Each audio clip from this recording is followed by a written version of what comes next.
Messieurs, dames, bonjour ou bonsoir. C'est selon là d'où vous nous suivez sur la planète. Merci d'être encore avec nous. Nous sommes dans le monde en 7 ce samedi 9 novembre 2019. Nous allons évoquer 4 sujets. On parlera du Burkina et du Mali où les choses vont de mal en pis en parlant du terrorisme. Nous évoquerons également la Guinée où la contestation ne faiblit pas. On va aller au Bénin, parler de la révision constitutionnelle.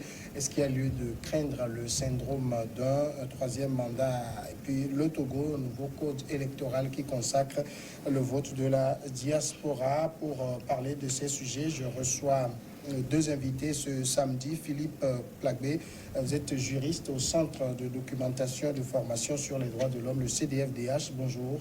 Bonjour Samuel et bonjour à tous ceux et celles qui me suivent sur leurs petits écrans. Merci. Et puis docteur Paul Kofi Payet, vous êtes historien universitaire et ancien diplomate. Bonjour à vous. Bonjour Samuel. Merci d'accepter notre invitation. Merci. On va commencer tout de suite à parler du Mali et du Burkina. La situation semble se ressembler, en tout cas dans ces deux pays. D'abord au niveau du Mali, où le Mali était en émoi. C'était le dimanche après la mort, depuis vendredi 1er novembre, de moins 51 de ces soldats dans deux attaques djihadistes séparées qui allongent une série meurtrière au moment où les autorités semblent à court de solutions pour l'arrêter. Le Mali, pays sahélien, pris donc dans un tourbillon de violence djihadiste depuis 2012. Le Burkina également, où là, ce sont des civils qui ont été pris dans une embuscade contre un convoi transportant des employés d'une société minière canadienne. C'est dans l'est du pays. L'attaque du convoi a fait 37 morts et 60 blessés. Il y a également plusieurs personnes portées disparues. Docteur Paul Kofi Payet, la situation au niveau du Sahel, surtout avec ces deux pays, le Mali et le Burkina, devient une situation assez, assez inquiétante. Oui, effectivement, la situation qui prévaut, la situation sécuritaire qui prévaut au Mali et au Burkina, et surtout au Burkina ces dernières semaines, cette situation est très inquiétante. C'est vrai qu'en 2012, à la faveur de la rébellion des Touaregs, les groupes djihadistes ont pilulé dans le nord du Mali et ces groupes djihadistes ont été dispersés lors de l'intervention française. Donc, c'est l'intervention française de 2013. Voilà, en janvier 2013 précisément. Et donc, cela fait que les terroristes islamistes, se sont dispersés un peu partout dans le Sahel. Et si vous suivez bien le fil, ou bien le déroulement de cette histoire-là, vous allez comprendre que d'abord, dans un premier temps, c'est dans le nord du Mali que ces groupes djihadistes sévissaient. Et avec l'intervention française, lorsque ces djihadistes se sont dispersés un peu partout dans le Mali, ils sont descendus vers le centre du Mali. Et ensuite, ils ont gagné le Niger et ils continuent leur descente vers la côte et précisément au Burkina Faso, au nord et à l'est du Burkina Faso. Donc cela veut dire que si on veut faire une petite historique de la chose, on constate que le mal continue à s'élargir. Et vous n'êtes pas sans savoir également qu'il y a quelques années, le terrorisme a frappé même les pays côtiers. Certains pensent que c'est pour le moment une affaire de Sahéliens, une affaire de pays qui sont au nord de l'Afrique de l'Ouest, donc c'est pas très inquiétant, mais alors que c'est inquiétant, parce que quand on voit comment les terroristes descendent progressivement vers la côte, et nous savons que nos pays en Afrique, nos États, ne sont pas, le maillage territorial en matière de sécurité est très faible. Il y a des zones où l'État est pratiquement absent. Donc ça fait que finalement, c'est assez inquiétant. Il faut que d'ores et déjà, toute la sous-région se mobilise pour contrecarrer ce mal qui progressivement descend. C'est vrai que la CEDEAO a adopté récemment une stratégie de lutte contre le terrorisme, mais ancien diplomate que je suis, vous l'avez dit tout à l'heure, et vous allez permettre que je lance un peu un pic à ces organisations sous-régionales. On se limite beaucoup plus aux effets d'annonce et dans la réalité, on ne prend pas des mesures concrètes pour contrecarrer ces djihadistes. Pour preuve, on a parlé du G5 Sahel pendant des années.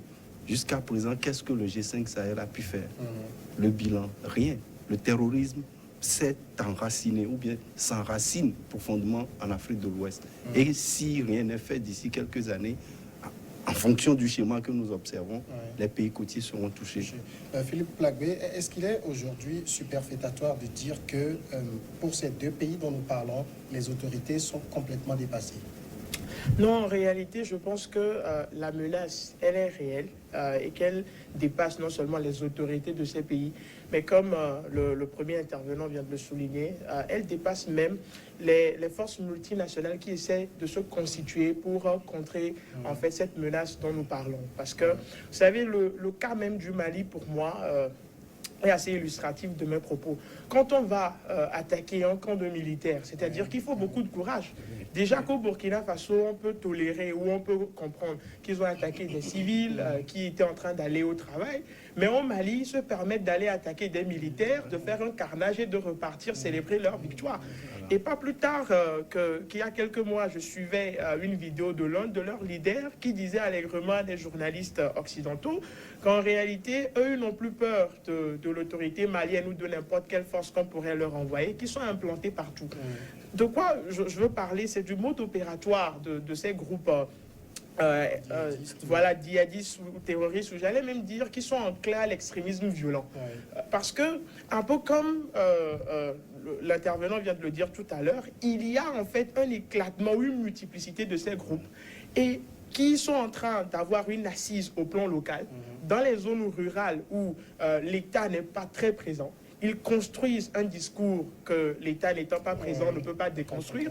Donc ce qui est le plus grave, c'est qu'actuellement, ce ne sont plus des gens qui sont recrutés dans des pays étrangers qui viennent perpétrer ces attaques terroristes. On a plutôt des gens au plan local qui sont fatigués de la faiblesse de cet État, qui sont fatigués de cette déconnexion avec le pouvoir central et qui en fait acceptent le message de ces extrémistes qui leur disent « écoutez, on va se faire vos défenseurs ». Donc comment est-ce qu'on arrive à combattre ce genre de menace quand elle ne vient plus de l'extérieur, mais quand elle prend son assise de l'intérieur? Et il a parfaitement raison quand il dit que le G5 Sahel nous déçoit.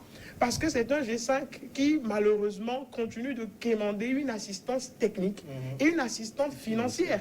Et on a l'impression, en fait, que l'Afrique, que ce soit au plan interne ou que ce soit les forces multinationales qui se constituent, n'a jamais été préparée à ce type de menace et est en train de justifier les discours qu'ils disent qu'on ne mérite pas notre indépendance.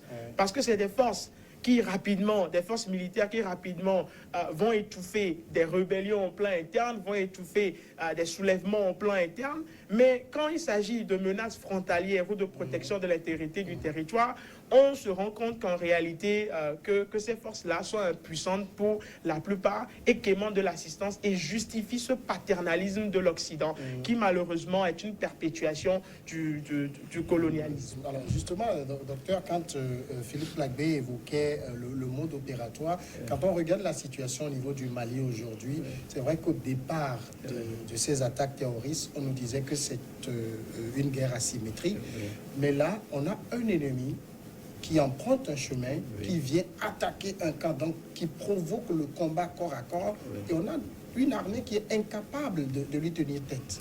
Oui, très bien. Comme vous le dites, le modus operandi des terroristes nous montre que ils sont plus en face des armées ou bien une armée constituée.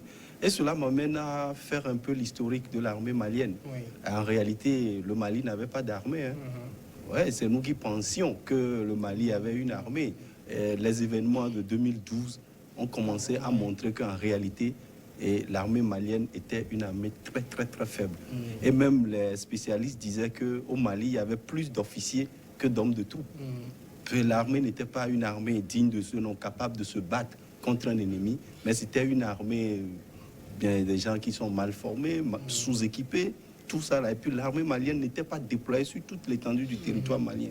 C'est ça qui a occasionné la rapide avancée de ces groupes terroristes et djihadistes là dans ce que nous connaissons comme le Mali.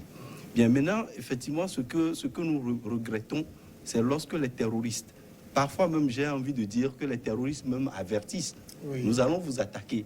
Ils attaquent, ils frappent, ils font des dizaines de morts. Mais c'est quand même osé, comme Philippe le dit, que des gens ont vraiment du courage pour aller attaquer un camp militaire. Donc, ce n'est pas une fois, ce n'est pas deux fois. Toutes les attaques cette dernière semaine c'est dirigé contre l'armée malienne et que les terroristes déciment sans aucune résistance. Donc, comme je le disais, l'armée malienne est une armée faible. Et à la faveur de la situation sécuritaire qui s'est dégradée au Mali, on a fait un appel aux jeunes Maliens d'intégrer l'armée pour pouvoir défendre la patrie. Mais je me demande quelle formation ils ont pu subir pour pouvoir se battre, faire des combats corps à corps contre un ennemi. Et, comme moi, j'ai fait plusieurs missions au Mali quand j'étais diplomate, mais j'ai rencontré des gens qui ont été entraînés par les forces internationales en guise d'assistance technique, notamment l'Union européenne qui a une force là au Mali qui entraîne les soldats maliens. Mais que vaut un entraînement de 2-3 mois ou bien 6 mois pour faire face à la menace djihadiste que nous avons aujourd'hui? Et là où il y a matière quand même à s'interroger, c'est que, quoi que vous disiez que l'armée malienne n'est pas une armée, entre guillemets, très professionnelle, en même temps, ceux qui viennent attaquer ne sont pas des gens formés dans des écoles militaires et tout. Oui, vous savez... C'est des gens qui ont juste le courage de braver la mort. Oui, ils ont certes le courage, mais rappelez-vous, les mouvements djihadistes ont commencé comment? Ces mouvements djihadistes ont commencé avec des je vais dire entre guillemets, des terroristes à la retraite qui ont repris du service, notamment ceux qui ont servi dans le conflit algérien des années 90, les anciens éléments du GIA et autres là. Il y avait ceux qui ont commencé le terrorisme au Mali. Parmi eux, il y avait également les Touaregs qui, à la faveur de la crise libyenne, qui ont déserté la Libye pour revenir au Mali. Ce sont des gens aguerris qui ont ensuite entraîné d'autres personnes. Et je vais vous dire, il y a une chose, le terrain forme beaucoup plus que le papier. Ces groupes djihadistes qui pullulent ça et là, et des jeunes qui sont dans ces groupes qui s'entraînent, qui vont quotidiennement avec ces anciens djihadistes, apprennent à faire des choses. Secondo, ce que nous oublions quand nous parlons du djihadisme, il y a un effet psychologique. Les djihadistes sont des gens qui sont prêts à la mort, qui vont au combat pour mourir pour Allah. Donc, quelqu'un qui psychologiquement sait qu'il va au combat et qu'il ne va pas revenir est beaucoup plus fort que celui qui vient, qui dit qu'il va aller revenir rendre compte. Déjà, cette supériorité psychologique sur l'armée malienne, c'est quelque chose qu'il faut comprendre aussi, qu'il faut prendre en compte. Philippe Plagbé, on a au niveau du Mali, par exemple, et c'est un peu aussi la même chose au niveau du Burkina, ce que vous évoquiez, ces forces multinationales, vous avez le G5 Sahel, vous avez la force Barkhane, vous avez l'armée française sous d'autres cieux, vous avez l'armée malienne et burkinabé elle-même, mais apparemment cela ne semble pas suffire. Mais écoutez, comme je le disais dans ma précédente intervention, et je vais encore construire une fois encore au bout de l'intervention de mon prédécesseur, en réalité, ces forces n'arrivent pas à faire face à la menace. Et c'est là où moi je me pose la question... Est-ce qu'elles n'arrivent pas où, pour être assez, comment dire, assez vindicatif, il n'y a pas une volonté de... Non, écoutez, moi je ne pense pas qu'il y ait un seul gouvernement, en tout cas, sauf si... Des troupes étrangères qui sont là. Des troupes étrangères qui viennent... Tout cela. Est-ce qu'il y a une véritable volonté de combattre le phénomène où on essaie d'isoler simplement les populations d'une certaine zone qu'on veut contrôler en raison d'un certain nombre de choses que peuvent regorger ces zones-là? Justement, j'en viens. Et c'est vrai que là, on va commencer par être assez polémiste ou rentrer dans... ou être des théoriciens de la conspiration. Mais moi, je pense en réalité que même au-delà de la supériorité psychologique que vous évoquiez tout à l'heure et du fait que le terrain forme plus que le papier, moi, je suis toujours étonné de voir les terroristes très bien armés. Je suis toujours étonné de voir les terroristes très bien entraînés. Et en réalité, on se demande alors qui est-ce qui leur fournit une telle compétence technique et en réalité un si bon dispositif d'armement. Parce qu'il y a des industries dans le monde qui sont spécialisées dans la production d'armes et dans leur vente.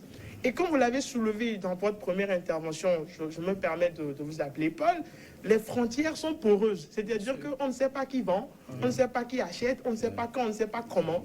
Parce qu'en réalité, quelle que soit la faiblesse d'une armée, pour pouvoir aller dans un camp militaire et défaire cette armée jusqu'à, je pense, au moins 51 morts, c'est parce qu'on doit avoir un armement assez lourd. On ne vient pas attaquer un camp militaire où on est supposé avoir des réserves importantes avec des armes légères ou des armes artisanales. Mais là où, en fait, et c'est en fait ce qui m'étonne, parce qu'on a l'impression que, et là je vais mettre le pied dans le plat ou jeter le pavé dans la mare, on a l'impression que tout ça c'est peut-être fait pour légitimer la présence étrangère sur les territoires des États africains.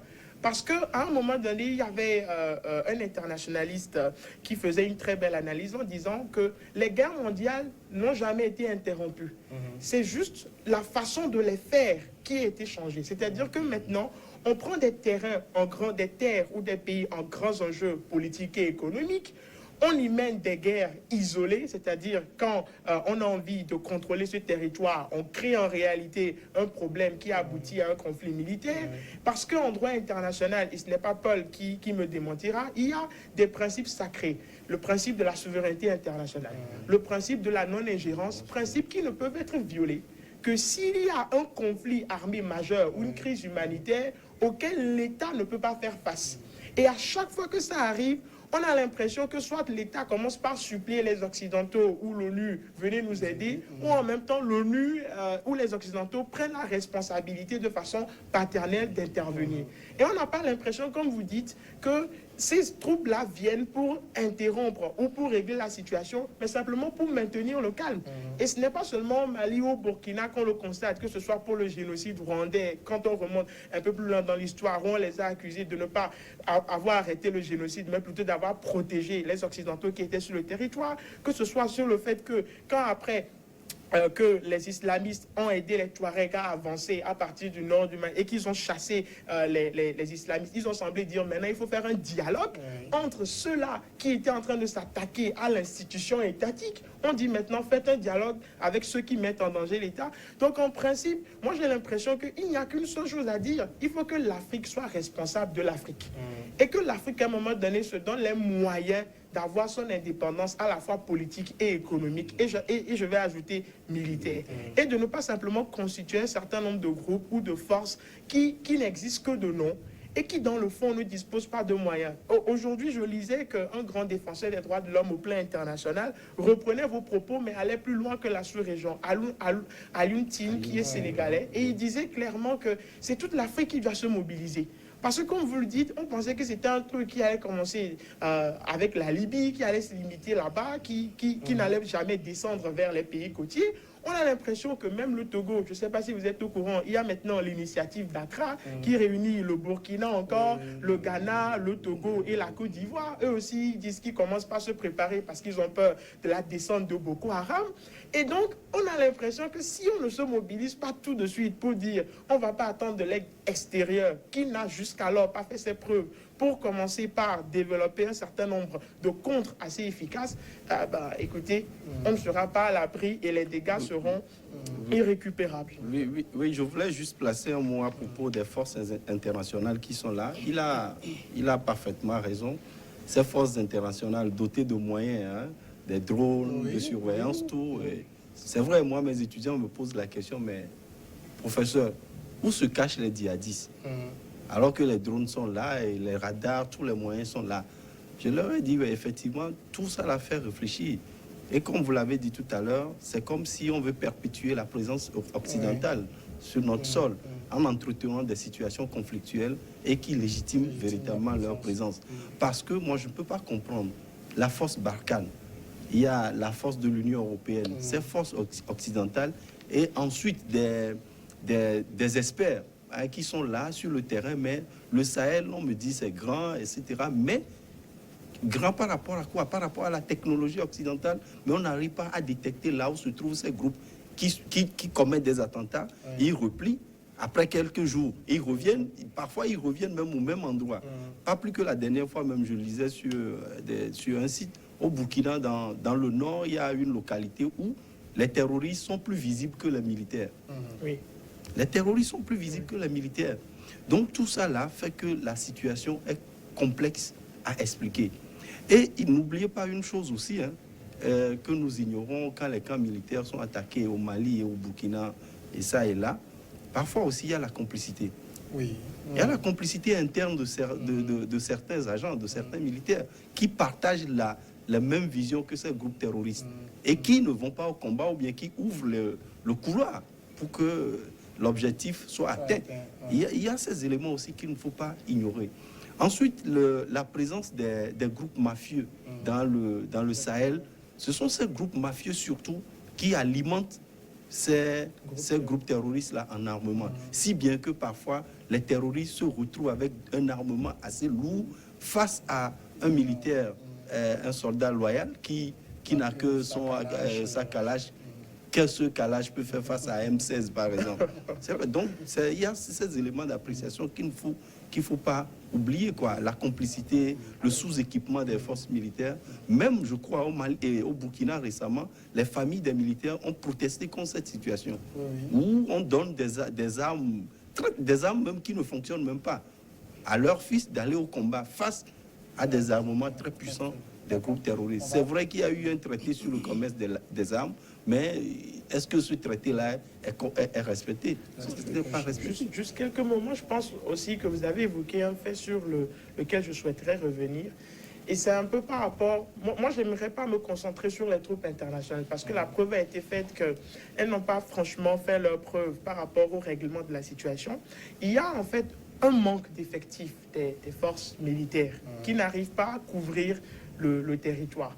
Et la façon de procéder, comme je le disais il y a un moment des terroristes, c'est d'aller, c'est pas en fait de commencer nécessairement ou d'accentuer leurs attaques dans les zones urbaines.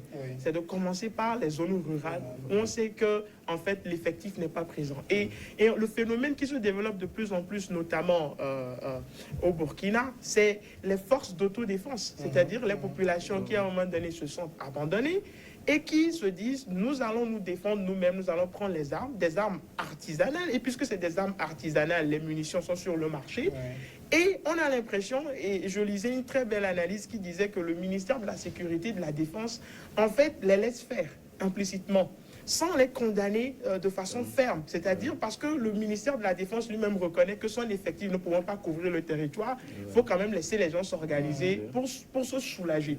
Mais le problème, c'est qu'avec ces forces d'autodéfense actuellement, ils ont commencé par établir leurs propres tribunaux pour juger les terroristes ou ceux-là, en fait, qui les attaquaient. Et c'est très grave, parce qu'en réalité, on ne sait pas si les règles du procès équitable sont respectées. En tant que défenseur des droits de l'homme, je me dois de l'évoquer. Ça a été condamné à plusieurs reprises. Et deuxième élément sur lequel jouent beaucoup les terroristes, c'est en fait mettre en place une psychose en attisant les conflits intercommunautaires et interreligieux. C'est-à-dire que c'est une très belle stratégie que de venir attaquer les communautés chrétiennes. Parce que les communautés chrétiennes, à l'aveugle ou aveuglés par le sentiment d'avoir perdu des êtres chers et les dommages collatéraux que cette communauté a subis, va en même temps également se lever, s'en prendre justement à la communauté musulmane. Et là, on va aller dire à la communauté musulmane, les terroristes bien sûr, c'est ce qu'on vous disait, on ne vous aimait pas, ils sont minoritaires dans le pays et pourtant ils sont en train de faire la loi. Et donc, ils créent en fait ce type de conflit où ils assoient leur stratégie pour mieux se développer. Et à un moment donné, les armées ou même l'institution étatique qui n'est pas préparée à cette multiplicité dans la stratégie est perdue.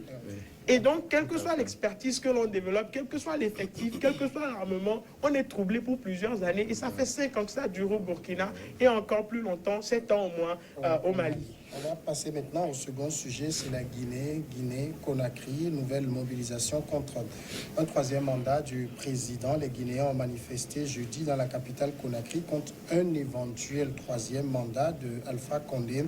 Une nouvelle expression d'une contestation qui ne faiblit pas malgré plusieurs morts et autres dégâts. Ils étaient vêtus de rouge. Un flot de danse difficilement quantifiable ont donc manifesté jusqu'au stade du 28 septembre. Mais, docteur Paul Kofi Kpaye, c'est vrai que quand on observe la situation au niveau de la Guinée, en tout cas de celle qu'on voit sur les réseaux sociaux, sur un certain nombre de médias, on peut dire l'opposition fait le plein de choses là. Mais avant de venir à ça, est-ce qu'on n'est pas ici simplement dans un procès d'intention? Oui, au départ, la situation en Guinée, moi aussi j'étais de cet avis qu'on était en train de faire un procès d'intention au professeur Alpha Condé, mais la suite des événements me pousse à changer d'avis. C'est vrai, d'abord je m'interroge pourquoi c'est à la veille de la fin de son mandat qu'il introduit une réforme constitutionnelle. Ça, c'est une première question. Secondo, le président Alpha Condé ne se montre pas clairement, ou bien ne dit pas clairement, ne se défend pas clairement de ce qu'on l'accuse. C'est-à-dire on ne le sent pas nier le fait de vouloir changer la règle du jeu pour se représenter.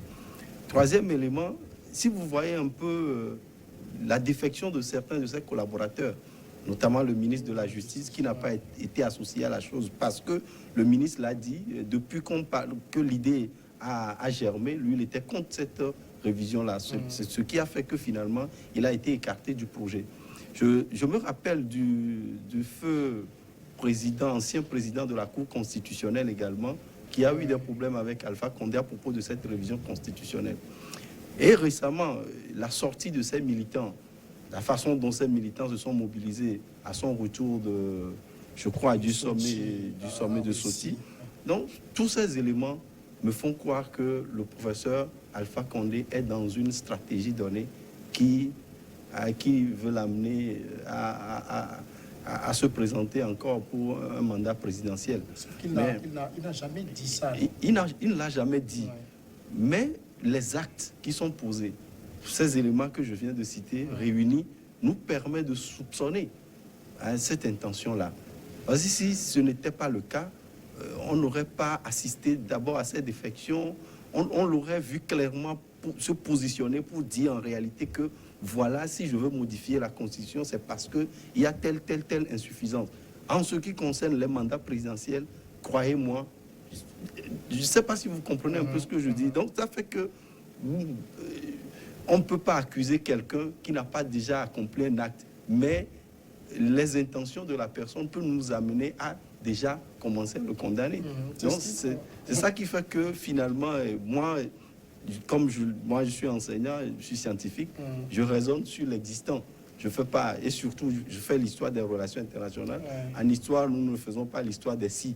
Mais les éléments que j'ai évoqués tout à l'heure sont des éléments d'analyse assez pertinents qui peuvent vraiment nous faire croire qu'il y a derrière cette révision constitutionnelle en Guinée une stratégie qui veut amener le président à se pérenniser au pouvoir, à s'éterniser au pouvoir. Philippe Plaguet, là où au niveau du cas de la Guinée, on se perd en conjecture, c'est que on voit des gens qui manifestent et qui disent non au troisième mandat, mais en même temps, on sait qu'aucune constitution n'est, je ne sais plus quel mot utiliser, mais il n'est pas impossible de retoucher à la constitution. Ce n'est pas un crime de lèse-majesté de retoucher à une constitution. Alors pourquoi en même temps, comme le disait le ministre Alpha Condé, dès qu'on a commencé par parler de révision constitutionnelle, les gens ont tout de suite commencé par dire toutes sortes de choses. Non, moi je commencerai déjà par dire que je vais partir de loin pour revenir à votre question. Moi, j'ai l'impression que la CEDEAO, elle me déçoit. Pas l'institution elle-même, mais les chefs d'État africains. Et parce que, Samuel, c'est une pandémie. C'est-à-dire qu'il y a une résurgence d'une maladie, celle de se maintenir au pouvoir, dont les symptômes semblent se manifester dans plusieurs pays. Je ne citerai pas celui auquel je fais un clin d'œil, mais je parlerai de la Côte d'Ivoire, par exemple. Mais moi, je pense que pour le cas d'Alpha Condé, Samuel, ce n'est pas quand la Constitution sera modifiée et que le verrou des mandats sera sauté qu'on dira « Ah, enfin, Alpha Condé a clairement manifesté ses intentions de modifier la Constitution. » Ce serait trop tard. C'est que, et puis, moi, je ne pense pas que même s'il est dit clairement, Alpha Condé, même si ce n'était pas de façon affichée, a toujours dit qu'il n'a jamais compris pourquoi est-ce qu'on voulait toujours faire cette limitation à 2 mandats. Déjà, c'est suspect.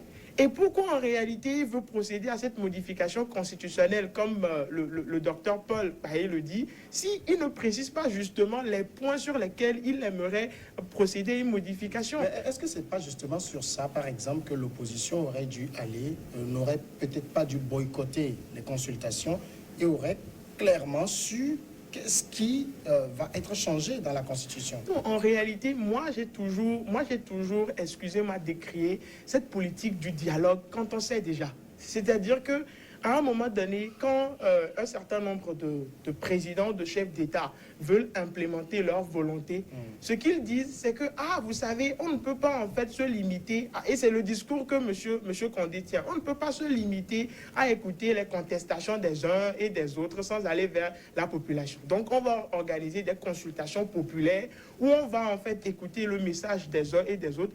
Et à la fin, je ne sais pas comment les conclusions sont élaborées et sont ventilées, mais on se rend compte que le président, le chef d'État s'assure de dire que ah, la population est en fait d'accord finalement pour qu'on fasse comme j'avais dit. Et justement, ce n'est pas dans la rue. Et ça, écoutez bien cette partie du discours, ce n'est pas dans la rue que le message doit être écouté, c'est dans les urnes. Alors qu'on sait que le dispositif électoral n'a jamais été suffisamment équitable pour permettre une réelle expression de la volonté du peuple. Et bon, je crois que pour la Guinée, les consultations dont il est question sont des discussions entre hommes politiques, ce ne sont pas encore des élections. En réalité, j'en ai vraiment conscience. Moi, je parle en fait de ce qui se passe de façon générale pour revenir au cas. Et je sais qu'en réalité, ces consultations ont été boycottées par les grands partis d'opposition en Guinée parce qu'ils disaient justement que les conditions d'organisation n'allaient pas permettre que les conclusions qui en sortiraient reflèteraient vraiment leur opinion. Et on sait tous comment ça se passe. Parce qu'en réalité, quand le pouvoir vous invite à la table du dialogue, le pouvoir peut choisir quel est l'ordre du jour, le pouvoir peut choisir comment est-ce que les points sont discutés, le pouvoir peut choisir finalement quelles sont les conclusions qui en ressortent et comment est-ce qu'elles sont présentées. Et la plupart du temps, vous ressortez de ce dialogue-là un peu décrédibilisé. Parce qu'on a l'impression que les revendications de départ que vous disiez être celles du peuple que vous y avez amenées ont été reléguées au second plan. Et c'est plutôt les desiderata du chef de l'État qui ont été débattus tout au long. Et puisque ce n'était pas vous qui étiez aux commandes, vous n'avez pu rien y faire si ce n'est encore de quitter le dialogue. Et on a vu ça plusieurs fois. Et moi, mon problème avec le cas de la Guinée, c'est que, je le répète encore une fois, même si M. Condé n'a jamais affiché clairement son désir de faire un troisième mandat, il n'a jamais non plus affiché clairement son désir de ne pas le faire. Et en réalité, on se trouve dans un dilemme où le monsieur, il faut simplement l'empêcher, s'il vous plaît, de modifier la Constitution avant qu'il ne finisse son mandat pour s'assurer que ce genre de dérive ne se fasse pas. Il y a des faits, par contre, qui m'amènent à dire que si ce monsieur n'avait pas d'intention de se représenter, il ne ferait pas ce type de choses. C'est le fait, Samuel, qu'on empêche les gens, quand je suis défenseur des droits de l'homme, je suis obligé d'y aller, c'est le fait qu'on empêche les gens alors de manifester.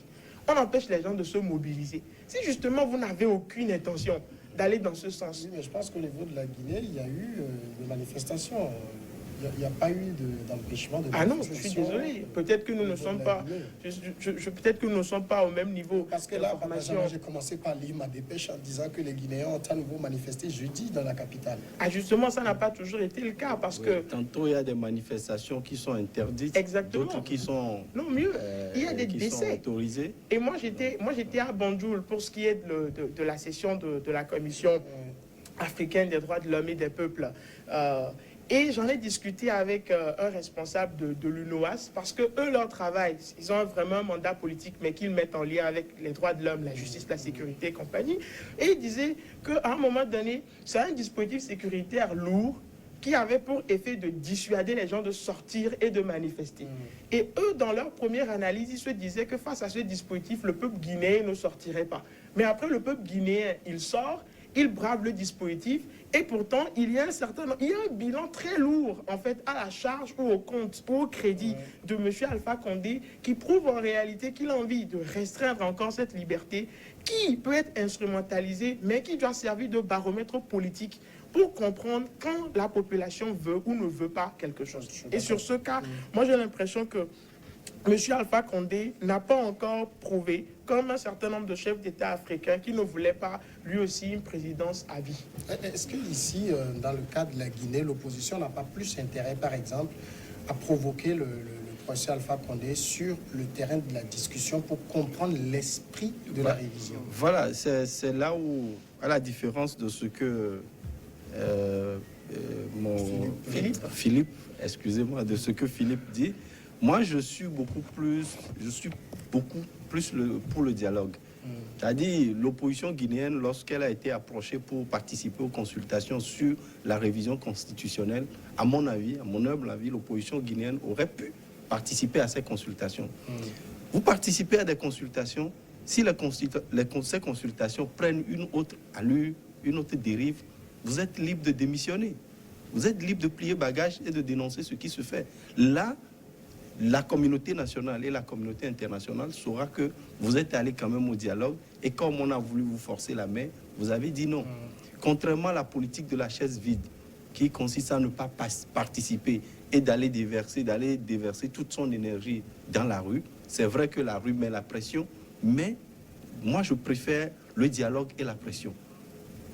Si l'opposition guinéenne était allée à ces consultations et que, voilà, on pose le problème clairement, quels sont les articles qui seront modifiés? Pourquoi vous voulez les modifier en ce moment précis? Et si, parmi les articles qui feront l'objet de discussion, il y a l'article qui touche au mandat présidentiel, là, l'opposition guinéenne a les mains libres ou bien aura vraiment le cachet pour, c'est-à-dire pour soutenir sa position d'accusation en faveur c'est-à-dire d'accusation contre le président Alpha Condé.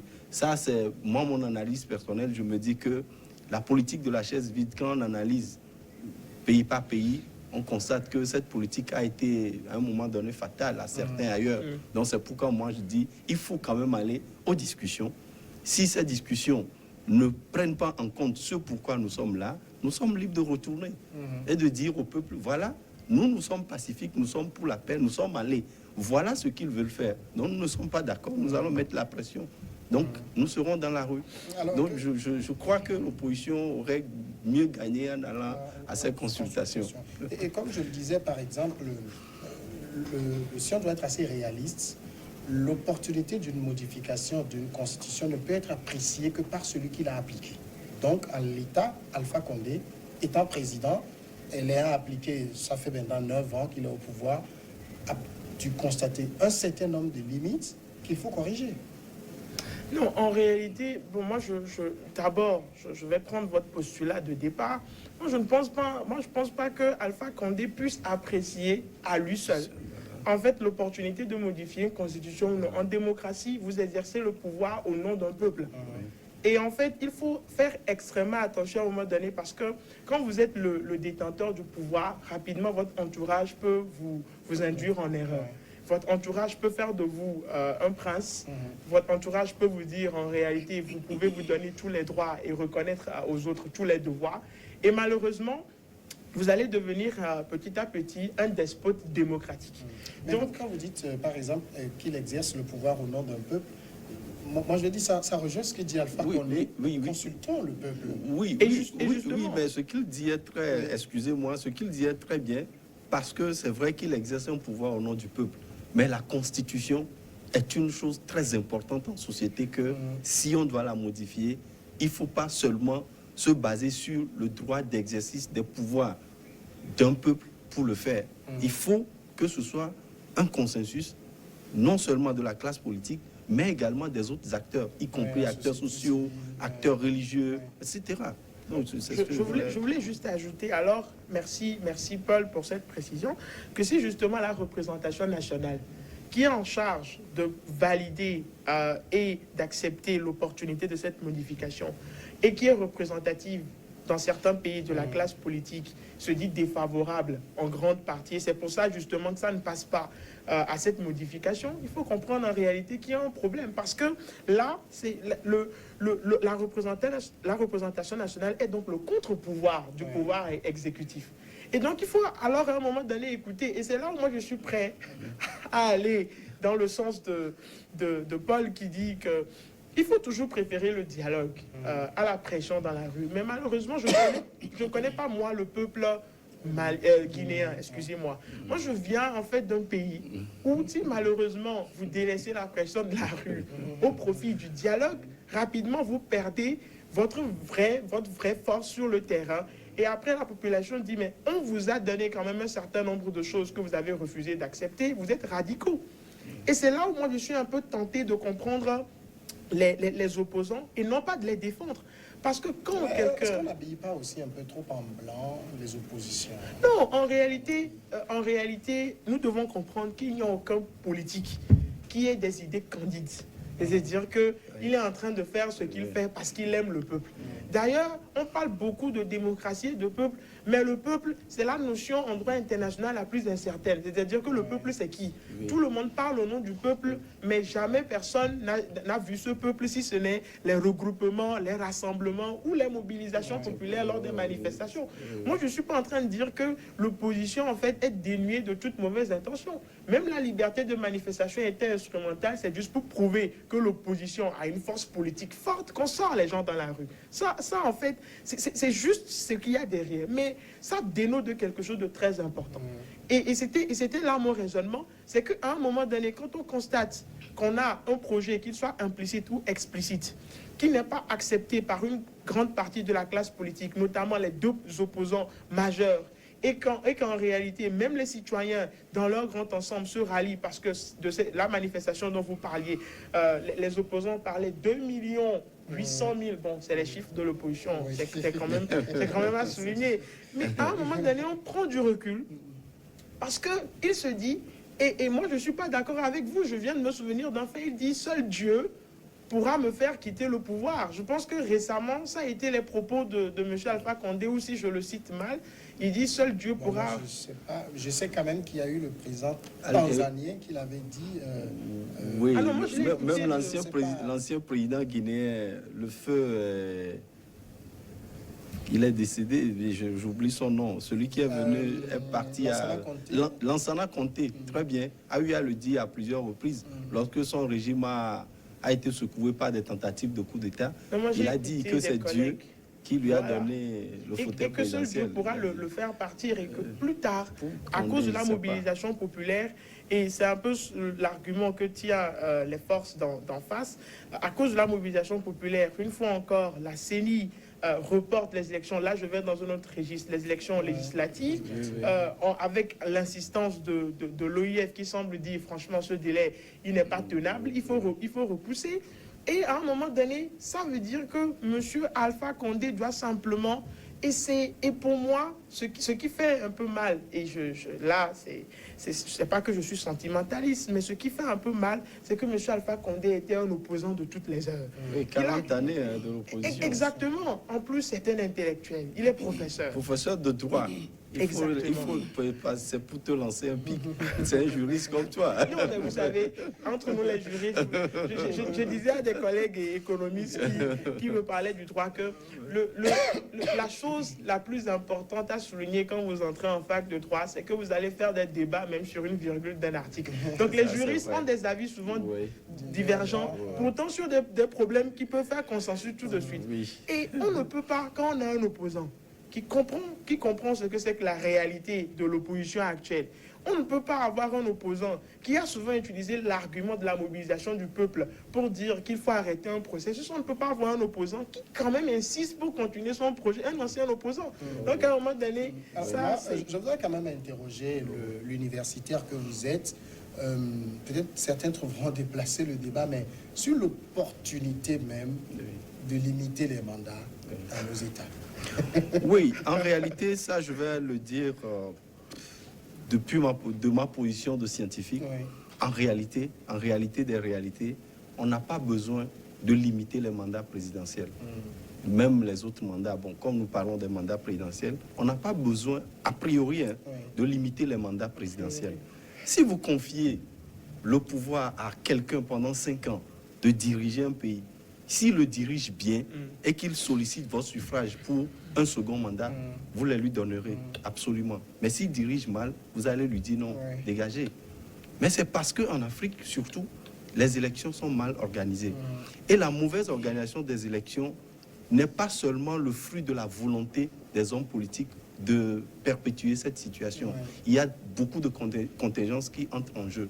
D'abord, nos fichiers électoraux. Les fichiers électoraux ne sont pas fiables. Si vous prenez, je vais aller à un débat terre à terre, vous prenez nos pays africains, vous demandez aujourd'hui au Togo où nous sommes ici, quelles sont les naissances de la journée de vendredi Bon, même vendredi, c'est un peu trop proche. Dit lundi passé, est-ce que vous pouvez nous présenter les statistiques sur les naissances et les décès? On ne peut pas.